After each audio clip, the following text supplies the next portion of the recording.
friendly trucking expert here at FreightWaves. You're listening to What the Truck. It's Monday, June 28th. And so those of you listening, we're going to have a really fun show today. Got some guests, got some headlines. I may have a video of some trucks. I don't know. You're going to find out, though. So coming up, we're going to do a little bit of news and headlines to top off the first quarter of this show. Then later on, we're going to have two guests. Our first one later will be Scott Cornell, VP of Transportation at Travelers, going to be talking a little bit about cargo theft. Then rounding out the show, we're going to be speaking with the folks of Bot Auto, and that's Bart Teeter. He's the Director of Fleet and Operational Safety. A lot of stuff going on in the autonomous space. Now, before we dive in, of course, we would like to thank our sponsors, the folks at Truck Stop. Definitely want to check them out. Roll the clip. Spend less time searching and more time hauling loads with the Truck Stop Load Board. Find the right load at the right time to put more money in your pocket. Learn more today.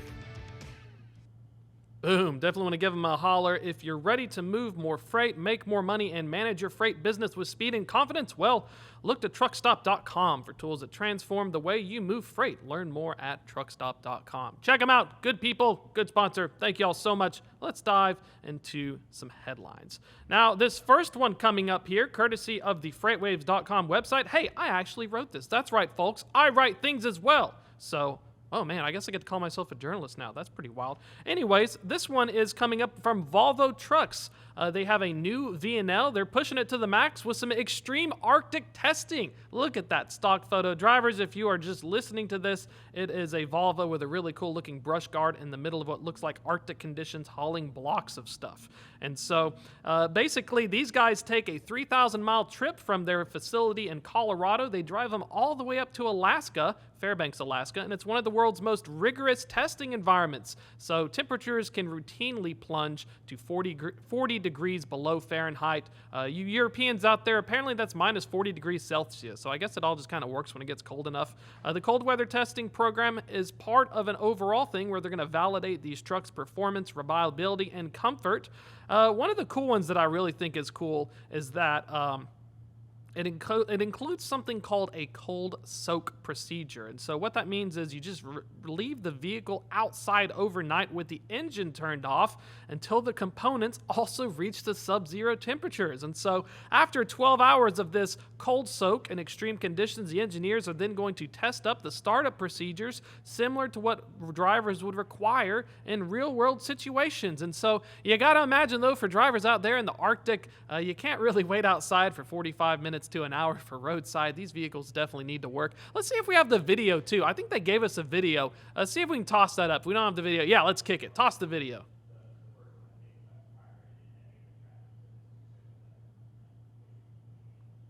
I don't think we have any 時 audio. 速70マイルを超える突風の中を運転したり、トラックが横に吹き飛ばされたり、ホワイトアウト状態になったり、雪崩の危険があったり、かなり過酷です。RT テストはここでの信頼性テストです。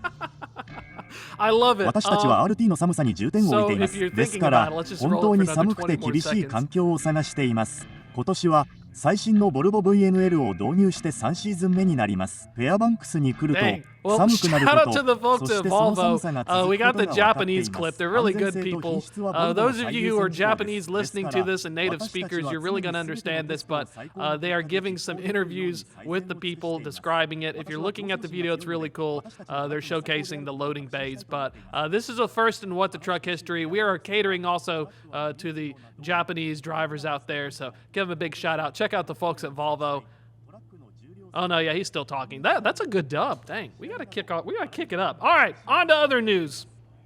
In other words, the Teamsters are calling the UPS driver buyout offer paltry. The clock is ticking right now to accept a severance package. This package includes $1,800 for every year that you served at the company. This comes as UPS is offering delivery drivers voluntary severance packages with a minimum payout of $10,000. This is according to a recent statement from the company. The drivers have until this Thursday to apply for the program, according to an employee memo visible in a TikTok video posted last week by the Teamsters Union. The union is claiming that the buyout is violating the collective bargaining agreement and urging its members not to accept the offer. However, I do like this. The video is accompanied by the Elvis Presley song Return to Sender and shows a man tearing up the offer sheet. FreightWaves was able to magnify the image with software tools to read the text, which is fuzzy to the normal viewer. This is a really good one. Who wrote this? Oh, shout out to Eric Coolidge. This is good stuff. I'm digging the descriptors here. Finally, in a statement, a driver who spoke on a YouTube video called the offer a slap in the face. The UPS Teamsters want to secure retirements with hard-earned pensions, not paltry buyouts, according to the union in a post on the X platform on Sunday. In other news, we have some company earnings. This is sad news. Pamt Transportation, if you're looking at their stock ticker, it's PAMT. The company had continued to post loss. The unit has posted a 112.5% operating ratio, or OR. This is the 7th straight operating loss at the company's truckload segment. What does an OR mean, dear listener? Well, an OR is operating ratio, and it's one of the common things we use to measure profitability. Trucking is not very profitable. If you have a 95 OR, that means out of $1, you make 5 cents take-home pay. That is considered kind of the norm. If you're at a 90 OR, you're doing pretty good. If you're at an 85 or an 80 OR, holy cow, you must be either LTL or doing something really right, or your legacy Heartland. That's right, Heartland. Don't let them disrespect you like that. I know that your legacy unit is still doing really well. Stay strong, my dudes. And what? Stay strong, brother, in the words of the late, great Hulk Hogan. Now, so as we're looking into this as well, this is one of those indicators that things are still worse in the truckload space. So nearly 1/3 of the company's revenue, this is PAM, is tied into the automobile industry, where demand is starting to be negatively impacted by tariffs. Now, PAM is based out of Arkansas, and unfortunately for its second quarter, it had a net loss of $9.6 million. On a year-over-year comparison, they did gain from a $4.3 million increase on equipment sales, and they had a $2.1 million increase in non-operating income. And so there was a little bit of good, there was a lot of bad, but this is one of those things where we continue to see problems in the truckload space. So as is right now, we are in Q2 earnings season. We are looking for canaries in the coal mine, and brother, those birds are a-squawking.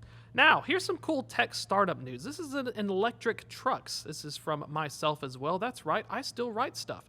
Nevoya, Nevoya, they are making a $9.3 million bet on AI-powered electric trucks. This is a San Francisco-based startup. They just landed some seed funding. They're challenging the diesel dominance. They're working to use both AI and zero emissions tech. Now, this seed financing was led by Lower Carbon Capital with participation from Floating Point, LMNT Ventures, and existing investors. You can call them ventures, but they may come after you.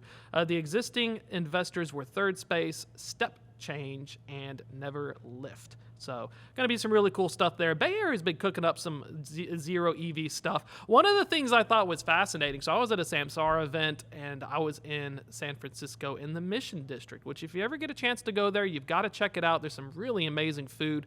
But the thing is, a lot of those vehicles were hybrids, and so I was wondering, you always just turn on the TV and see what they got going on. There is an incentive structure in San Francisco, and somebody can correct me on this if I'm wrong, that if you do have one of those hybrid EVs, you get like either free parking or you get some kind of discount. So it was really cool to see the Uber drivers. You'd ride around in San Francisco in an Uber because Waymo hadn't really expanded all the way when I was there. And you'd hear them rev this little thing up, and you'd hear it kick it into like battery mode, and it sounds like one of those little cars going like, just gunning it, trying to merge onto traffic. So keep an eye out for this. This is one of those things where we're going to continue to see investment in electric trucking and EV infrastructure. One of the things with California is they're continuing to see fleets adopt it, and so they also work with the folks. Let me see which one it was next to. Yeah, they work with Green Lane as well. Shout out to the Green Lane folks. They do the charging infrastructure. It's like chicken or the egg. So one of those things to keep an eye out. Let's kick it over to our first. Let me see who we have here on the lineup here. We'll see who we have on our guest as I'm checking with the wonderful folks in the back. You can, of course, get these stories on the FreightWaves.com website. So let me check one more thing real quick here. We do it live over here at FreightWaves. I have a shipping story, too, for you boat people. This one is the Houthis. We don't even have the thing, but they're threatening Israel-linked shipping. So if you have some Israel-linked ships, stay tuned. Watch out. Houthis are on the prowl. I think we still have a deal with the Houthis, so they're not trying to shoot at our ships. But it's going to continue to be a challenge in the maritime area because, as you can imagine, there are lots of ships in that area, and they're all flagged with different ways. So fascinating stuff. All right, let's kick it over to our guest here. I think we've got Bart in here. Let's bring him on up here as we wait for the folks from Travelers. We're going to welcome on Bart Teeter. He's the Director of Fleet and Operations Safety at Bot Auto. Bart, absolute pleasure to have you on. Good getting to see you. Yeah, thanks for having me on, Thomas, and good to see you again. Let's talk about your background, because I love your background first and how you came to Bot Auto. You worked in the safety and enforcement world before even getting into this. Give us some backstory. Well, yeah, absolutely. My immediate previous experience, I had 26 years with the Texas Highway Patrol, of which I spent probably 23 of those in the commercial vehicle enforcement world, starting as a trooper, corporal, sergeant, lieutenant, and ended up retiring as a captain out of headquarters in Austin with the Highway Patrol, helping manage the commercial vehicle enforcement program for the state of Texas. So yeah, I mean, tremendous amount of experience there. Of course, the goal was always the same: to make our highways safer, reduce our crashes, particularly our commercial vehicle crashes that involve injuries and fatalities. So a ton of experience, and so that's my experience as an adult that brought me into this. But if you'll indulge me for just a second, I never really talk about my background prior to that. And it always turns to, when we talk about autonomous trucking, when I'm out representing BOT, about labor and, us, truck drivers. And I got to say, I'm proud that I come from a long line of truck drivers. My mom was one of 8 kids. She had 5 brothers, 3 of which were over the road truck drivers. My dad, now well into his 70s, is still driving a truck a couple days a week. My uncles on the other side drove trucks. So all the those male kind of authority figures, those male role models in my life growing up were truckers. So I'm just got to jump right out there and say, a big fan of trucking, and glad to be involved now on the industry side of it, after a long career in the regulatory and enforcement side of it.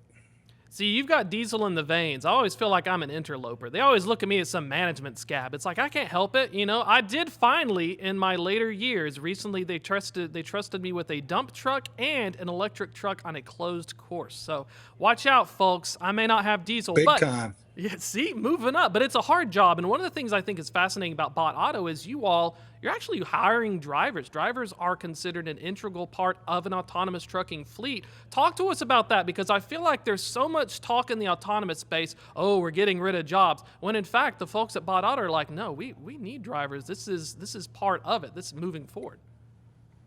Yeah, absolutely. We have great drivers, and the drivers in a lot of ways are the backbone of what we're doing. I mean, obviously there's the engineering and the tech backbone building this system out, but we need people that are willing to go out there and test this and drive and be those safety drivers, be the eyes, the ears of the system as we're validating, as we're testing, as we're expanding our capabilities.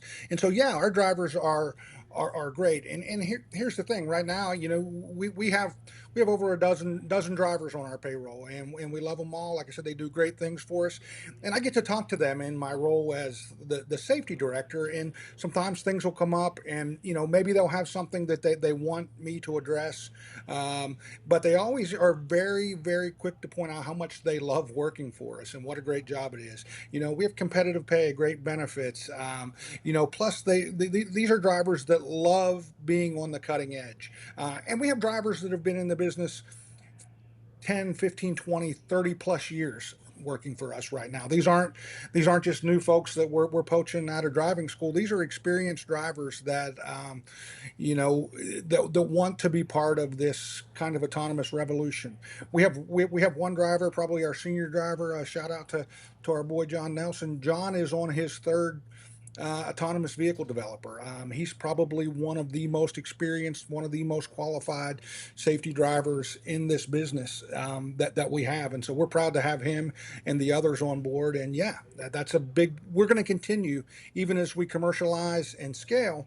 We will always be a mixed fleet operation, right? We're not we're not going to replace all drivers. We're going to need drivers to continue to test and validate new features and new technology. We're going to need drivers, from the hub to the final vendor, the final customer, that final mile type stuff. Our trucks right now, we don't back up to loading docks. We need a good old human truck driver to do that, and we're going to continue to need that forever. So yeah, we love our truck drivers, and we'll continue to love our truck drivers. And talk a little bit about how the hub and spoke works. I think that's something that maybe for a lot of over the road drivers, they don't understand that this has been tried in the LTL world, and you get a lot of opportunities where, let's say I'm operating out of Houston as a day driver, I get to go home every night. So that's a fascinating thing. Talk about how this kind of works, because it was so cool getting to ride in one of your trucks earlier. It can merge and do other stuff, but talk about where backing up was one. Dive us into how the scheme works, because I think a lot of folks read media reports. They don't know how it looks like in actuality. So how does it kind of work in the trenches, the operation? Because you're a trucking company first compared to some of these developers that are wanting to sell you something later. Yeah, right. Absolutely. But we are the trucking company first. We're not trying to sell our technology. We're trying to operate a fleet. But we're trying to operate a fleet in a very limited way. And that, is we want the middle mile. We want hub to hub. So currently, we're working. We had a pretty exciting announcement last week that we had signed an agreement with Steves and Sons out of San Antonio, a 150 plus year old door manufacturer. Kind of worked that deal out through the JB Hunt dedicated folks. So we're super happy to be with them, where we will ultimately deliver their product from their factory in San Antonio to our hub in Houston, eventually in Dallas, potentially other locations. And then we're going to have human drivers come in and pick up those trailers and take those trailers and take them to the final destination. Later on, as we look about, look at expanding our footprint and going beyond Texas, whether that's east or west or whichever way we happen to go, we're going to need drivers to finish these runs for us. We're going to handle the great middle, the hundreds or eventually thousands of miles in the middle of that run, and we're going to hire good drivers, and we're going to pay them well, and we're going to take care of them, and they're going to finish those runs for us. And like you said, Thomas, they're going to go home at night.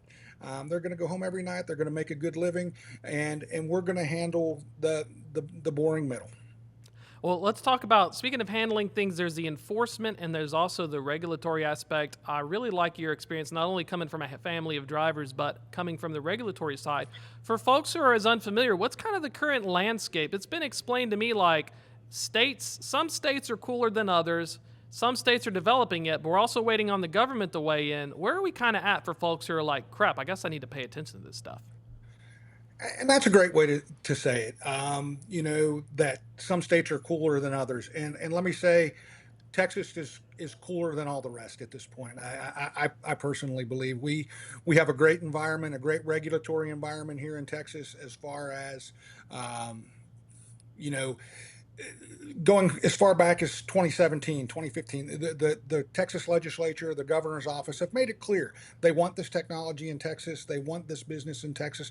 They're going to make a regulatory friendly environment so that we can thrive. We work very hard as an industry this past legislative session here in Texas with Senator Robert Nichols, chairman of the Senate Committee on Transportation, and others. And we the Senate, the legislature came up with a great bill where before there's been no registration requirements in Texas. There will be some minimal registration requirements. There will be the ability of the state, the DMV and the DPS here in Texas to revoke the authority of someone who is not performing up to standard. The bad actors in the world, there'll now be a little bit of a safety net against that. But we see that in Texas, but in other states we see, this past legislative season, we chased a lot of bills around the country, that were not friendly to AV. And so it just depends where you go, what the mood is in a particular state. And that makes it difficult, particularly when we're talking about long haul trucking, interstate long haul trucking, not knowing what the rules or the regulations are going to be from state to state, makes it difficult to plan for a future and to truly commercialize and scale scale these operations. And so, yeah, ultimately, being from Texas, you probably won't often hear me call for federal regulation, but we absolutely need a federal framework on autonomy and autonomous freight that kind of sets an interstate standard so that companies like Bot Auto and others can comfortably and confidently build out their business models and find the partners that they want to work with. So yeah, we would love to see a federal framework. Obviously, we would love to see that federal framework kind of mirror what we've done in Texas, which is fairly permissive with some safeguards in place. But we need something. We need to know what the playing field is, and so yeah, hopefully with the new administration, and we're hoping to see FMCSA administrator confirmed here in the near future, get some other key players in place. Maybe we can finally get some federal guidance on where we're going. Is that kind of one of the big things? I was curious. I spoke with, I think it was someone with Scopolitas. I think it was Pishon Garney. He was talking to me about the challenge with the FMCSA is if you do get appointed and you pass Congress and Senate, the whole ship, or you get appointed via the legislation, then it's like, okay, I got the mantle to get stuff done. But if you're like an acting one, I heard it's kind of weird. You're like, well, I don't want to rock the boat. I'm just kind of filling in. Is there one of the things where that's kind of going to be a big catalyst? Or when you're thinking of the legislation thing, do I just try to hit up a bunch of congressmen to pass a bill to tell them to do stuff? It feels like there's 3 different levers when you're trying to corral regulatory agencies. Yeah, no, absolutely. I think you're spot on there, Thomas. I think having a confirmed administrator, whether it's at FMCSA or NHTSA or wherever, is really crucial. I think once you go through that process, are vetted, confirmed, and installed, certainly then I believe there's a mandate. Obviously, within the framework of the goals of the administration, and then working closely with the Congress. But the current had the pleasure of being in D.C. the week before last for the nominated FMCSA administrators Senate confirmation hearing, and there's first of all, no better human being on the planet than Derek Bars, and second of all, I think he's going to do great things up there. We'll get him in there. He's dedicated his life to highway safety, to trucking safety, but also, as now for several years a member of the industry community, he understands, what overregulation can do to strangle innovation, to strangle, commerce. So I think there's no better choice than who we've got coming in, and we're really looking forward to that confirmation and the final vote. And when we're looking at one of the things that I spoke with a person who was a former counsel of the FMCSA, the AV framework legislation. I guess the rulemaking process takes a few years. I was told apparently there was one that was working its way through the Biden admin that was a very early form of framework. When you're looking to try and say, I'd love this framework, do you guys just have to start from scratch with a new admin, or is this something where you pick and choose some of the earlier 7, 8 years in the making framework, or what's kind of the word on the hill? Is there anything that you're noticing when we're asking for this framework that we're looking back on, like maybe the state like Texas? That's one thing I'm trying to figure out the answer to, because it seems to me like there's a framework, there's Schrodinger's framework. It exists and both doesn't exist. Right, and that's great. Another great way to put it. Excellent. But one would hope that the previous framework, the previous rulemaking that was written under the Biden administration still exists, and whether or not that's the exact final framework that would come out in a Trump administration, who knows? Probably not, right? There are different goals, there are different priorities. We get that, but that rulemaking by and large, was probably done by a lot of the career folks. Unfortunately, a lot of our career folks have left government recently too. So again, our friend Chief Bars has a lot of work to do when he gets to Washington to replace some key people. But one would hope that we don't have to start from scratch. I mean, yeah, as you said, we waited on that, and we kept hearing rumors. We would go from conference to conference and meet with our connections at FMCSA and go to meeting, and it's coming. And then, once you get into election season, those things kind of dry up. And then, of course, the election worked out the way it did. So now we new administration. So again, hopefully don't have to start from scratch. Hopefully there's some good work done there by the great career people that man FMCSA on a daily basis. So we hope it doesn't start from scratch, and maybe we can get something out fairly quickly. But one just never knows. Yeah, and I appreciate you letting me pick your brain for longer, because I think for the listeners, there's a lot of value in understanding how some of these regs work. Because in media, we want page views. We're going to tell you this thing's coming tomorrow. Hey, pack up the bags. We're going on the road now. Slap a sticker on it. But let's look at Texas, because you have experience in enforcement in Texas. How do you, when we're looking at how do you inspect an AV truck? Do you like get the pull? Has anyone pulled over an AV truck yet? Because that's one of the things you're working with enforcement agencies to help them with Absolutely. that process. Describe to us kind of what that looks like. Is it really similar to just a regular trucker? It's not. There's a whole different set of challenges, obviously, right? Anybody, and you've got lots of drivers and professional trucking people that listen to this podcast know how deeply involved the driver is in any roadside encounter, a roadside inspection, pulling into a weigh station. And those are things that we've struggled with for a number of years. Going back to my time with the state, is how are we going to do this? And going back all the way again to probably 2017, 2018, the Commercial Vehicle Safety Alliance began grappling with this problem. And for those unfamiliar with CVSA, CVSA is a coalition of state enforcement agencies and others. Industry very involved. We're still very involved at Bot Auto and other autonomous developers with supporting CVSA and lending our knowledge and expertise when we can. But they developed the inspection procedures, and so what they came up with a number of options some years ago at CVSA on how we're going to inspect autonomous trucks. And the model that we landed on at CVSA was a enhanced pre-trip, essentially, inspection program or protocol. And what that entails is every autonomous truck that is going to launch without a driver will be subject, and again, this is all subject to some state legislation and regulation. Obviously, the federal framework might have something to say about this, but these trucks would be before they could be dispatched, they would be subjected to what is essentially a level 1 without the driver. So say a level 5 inspection, where the entire truck is inspected. And the key thing here is that is a defect-free inspection. So if you've got something as minor as a ID marker lamp or a side marker lamp, something small like that, that truck's not going to be dispatched until that defect is fixed. That's going to count for the truck and the trailer. So when that truck and trailer roll out of our hub, in our hub-to-hub operations, that truck will have been inspected to that standard and will be 100% defect-free. If that trip takes more than 24 hours, that truck has to be re-inspected. That's the current standard, 24 hours.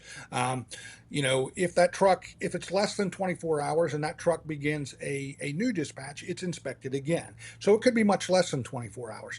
So, again, professionals, the drivers, the trucking professionals that listen to this know how often the average over-the-road truck gets inspected. It's not very often. I like to say that Bot Auto trucks, other autonomous trucks that are participating in this program will be the most inspected. They'll be the safest, most reliable trucks on the road, simply because they're being inspected so often. So the payoff for doing that, the payoff for putting that effort in, is then you get bypassed from the inspection stations. Obviously, we have to deal with issues of weight, registration. We're building fields into that program to add those key regulatory and enforcement type things. So yeah, that's what we're doing. But you get bypassed. So, and we're using bypass providers. DriveWise, PrePass is coming on board, where we can load that inspection into a portal on their site, and then they will grant us the bypass if we have certified that we are 100% defect free. Again, the other payback on that, the other side of that coin, is then, say here in Texas, if we're using that program, Texas Department of Public Safety can come in anytime and reinspect one of our trucks. They can check our paperwork. They can look at our procedures. Working on very, very rigorous checks and balances on that, because it's a kind of a paradigm shift for industry to necessarily be inspecting themselves. But we think it's a workable solution. It's not without its challenges. But we've been doing it here in Texas for 2 years, going back to when I was at headquarters. Because we had all the developers here, we said let's pilot this thing. Let's see if it works. And so far, it's been working. The trucks are in great shape. We have it, and it's raising the quality of our trailer pool as different autonomous developers pull the trailers attached, that are provided by their partners.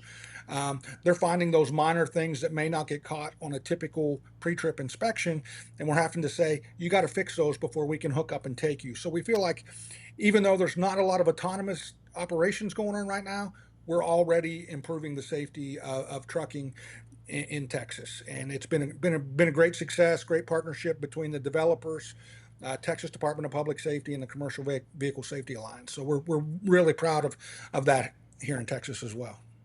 So is it kind of like, I wonder if it reminds me of like airport rules, because I was thinking with autonomous, you're leaving the truck port, but it's almost like you have a ground crew whenever we have fully driverless operations. The ground crew checks the truck and the trailer, you get the green light. It's like you almost perform the inspection in advance as part of your job, and then that gets uploaded. And then when they're bypassing the scales, you already have that full checklist. Is that kind of one of the big things that we're thinking about that's unique to the autonomous spaces? Instead of drivers, maybe I'm in a hurry, I don't have like 5 minutes to do my pre-trip, I just Christmas tree the DVIR, I'm like, all right, let's go. Right. Boom. Didn't see that steer tire there though. But when you're in a hurry, versus because of the extra scrutiny, you all are going to do the extra mile every time, with drivers helping out and crews and technicians to make sure that it is fully good, and that's how you're able to catch these other things.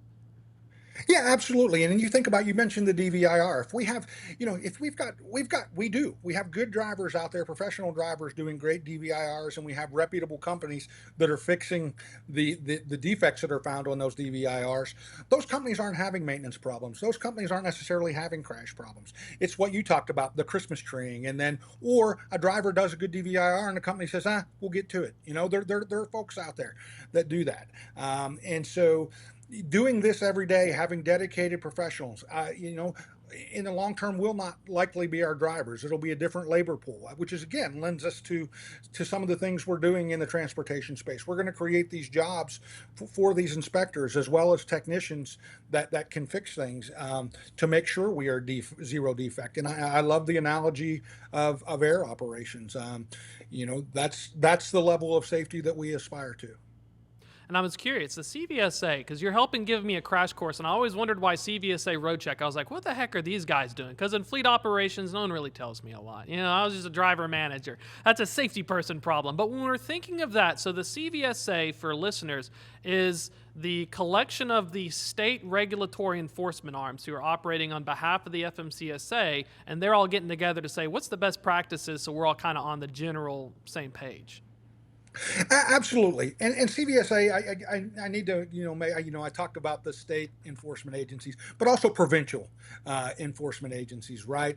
This is a North American organization, so our northern friends from the Canadian provinces are very highly involved, but also our friends in Mexico provide a lot of input onto what we do. So the CVSA procedures kind of cross the borders. And when we built this enhanced inspection, we used not only and I say the staff at CVSA did a wonderful job building this. But when it was built, they used not only the U.S., the FMCSA standards, but also the Canadian NSC Standard 13, I believe it is, standards, so that, in some cases a little stricter than the U.S. standards, so that these vehicles could cross borders eventually. And get credit for these inspections. So, that's probably a minute away from happening or two, but that was the standard that we built this to. And so, yes, these agency heads, these representatives from all the states, the territories, Canadian provinces, from Mexico get together. And when you talk about things like inspections, a level 1 inspection, a level 2 inspection, a level 3 inspection, who defines what that is? That's CVSA. They define the standard on that. But They are us. They are the states. They are the provinces. They are the governments, and they are industry representatives that get voice and input into that. So it's a broad coalition. So we have that. When you talk about being red tagged or placed out of service, that that out of service criteria is a CVSA publication. So that again is worked at during their two big annual meetings and their regular committee meetings. That's the folks. It's CVSA through the representatives from all the jurisdictions that determine what goes into an inspection, what constitutes an out of service violation, and many other things, aside from the advocacy work that they do on Capitol Hill with FMCSA, NHTSA, and others. So, yeah, great organization. Been proud to be a active member of that, former board member for a number of years. So, great organization. I wanted to talk about within the DOT, there's almost 3 people you have to convince. And thank you so much for going along with me. I know I told you a few minutes, but I'm getting some information here. So this is very useful for me. When we're looking at NHTSA, National Highway Traffic Safety Administration, we have the federal highway folks and the FMCSA. For an autonomous truck, it's almost like you have a 3-headed hydra to try and figure out a strategy for, because I'm assuming things like the little road signs that Aurora was trying to say. Talk about some of that. Are the little cones, is that a highway or is that like a NHTSA one? Who decided to make these pesky cones? So that's an FMCSA. I think FMCSA has the authority to fix that, and hopefully we'll take another look at that. You look at that, and so for years now, I've been going out first in uniform as still working for the Texas Highway Patrol, going out and talking about the work we're doing with AVs in Texas, and when we get them in, and now obviously working for Bot Auto, and when you get out there amongst the enforcement crowd, that's always been one of the first questions go, well, who's going to place the warning triangles? And I want to bang my head on the table. Yeah, it's important to communicate that there's a broken down truck. But, for those of us that have been in the enforcement business for any time, and those that are in the trucking business, you get in the truck, you start for a new carrier or whatever, you get in there and you look for it. First, can you find the triangles? That's an inspection item. We would always inspect that. Can they find them? Are they all there? Are they all in working condition? Does the driver know the proper way to deploy them? And then we talk about the fact that, okay, you just broke down along Interstate 45 or Interstate 70 or Interstate 8, wherever, Interstate 5. And so you're pulled off, and now you got to get out, and you got to get out in traffic and place those triangles. We're placing our drivers in danger. And with the technology, there just has to be a better way, right? There has to be a better way that is equivalent to the safety provided by those 3 plastic warning triangles, but also safeguards our drivers in a better way. And that's all we want. And that doesn't just benefit autonomy, that benefits trucking. And at the end of the day, autonomous trucking is trucking. So we like to think that a lot of the things that maybe we're thinking of and bringing to the table are going to benefit the industry as a whole. So yeah, again, hopefully, once we get a confirmed administrator in and get some folks in place, maybe we get some good news on that issue. But we'll wait and see. So let's say you're a new administrator, I can get your Derek Barr's thoughts now. It's almost like you're the head coach of a college football team, if we're using an analogy. But I've been told that there's administrators in every single state. Then there's like special higher up administrators. Is it kind of like football where you got a football program where you need new coordinators, you need new coaches, you need new position guys? Is that kind of the best way to understand the FMCSA, and then your players are like the state agencies and everyone else? Yeah, maybe. Obviously, there's the headquarters staff for FMCSA. You've got an administrator. You've got a deputy administrator. You've got a chief safety officer, which is a career position. You've got associate administrators, which are career positions, and they're running the headquarters. They're running the stuff. They're reporting to the secretary's office. But then you're right. Each state. There's a Texas division of FMCSA where there's a division administrator, which would be the senior person in the state, and then probably a deputy or assistant administrator. And then you have state program administrators, you have federal program administrators, you have lots of things. Plus, we have regional service centers, in the West, in the South, in the East. So there's lots of layers there, and so yeah, that, when you talk about Chief Bars being the head coach, that's right, and he's got a big team, and yes, I would like to think the states. The shareholders at the states are viewed as teammates, and the industry folks are teammates and not adversaries, because we all, I think, ultimately at the end of the day want the same things, and I think Chief Bars certainly understands that as he looks to take that role on. Final thoughts, Bart. Thanks so much for hanging around with us. This is definitely something we're on to make sure we chop this thing up for some educational purposes. Looking ahead, a lot of talk on driverless out, a lot of operations. We've got some cool stuff on Truck Tech where I got to ride with you all, which was really, really amazing. What should drivers and listeners expect in terms of deployment? One of the big challenges is this thing just going to come out all at once, or is this a very slow and deliberate process as these autonomous companies are scaling up? I think honestly, you're going to see it's going to be slow to start. It's going to be a trickle as we begin, not just Bot Auto, but others in the space begin to deploy autonomously, and then that like everything, that trickle will become more of a drip. Will become more of a current, and ultimately the spigot will open, and hopefully we can deploy on a wide scale. But that's going to take a while. One of the great things, going back to my time with the Highway Patrol, when I was kind of the lead enforcement contact in Texas for all the autonomous developers, but particularly and this goes across the space, but particularly for the truck developers, is folks could right now. I mean, there's no doubt they could. There are numerous companies that could probably make a trip without a driver. They could make multiple trips without a driver. Folks aren't necessarily in this space. They understand what's at stake, and so they're working very hard to completely close safety cases and to see around corners and to understand every contingency, because one bad incident could set us back a long ways as an industry, and everybody understands that. Plus, I think everybody is in this for the right reasons, and that is, yes, we're going to help with supply chain resiliency. We're going to help fill some driver vacancies eventually.